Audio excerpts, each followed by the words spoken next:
started, we were a fastener company. I might add, and I never counted them, there were over 60,000 different types. We were really a small mom and pop company. Our catalog was like a coloring book, right? It was just black and white. It was pretty small.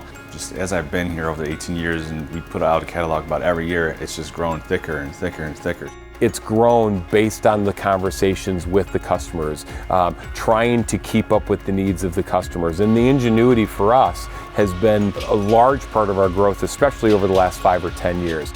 Not only talking to the customers and asking them, but then listening and actually taking in what they're saying and pushing those products forward.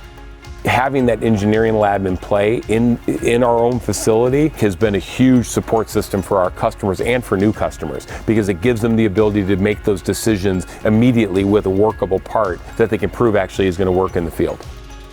We've got collectively hundreds of years of experience in this industry that I think separates us from where the competition is.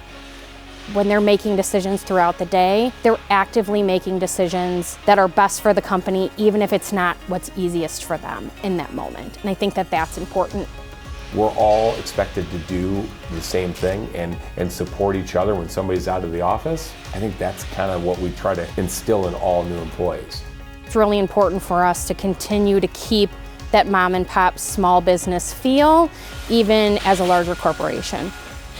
I think there's a very simple human approach to doing business that he's instilled in us since 1980. And it's just do what you say you're going to do, treat people with respect, and just, outwork the competition.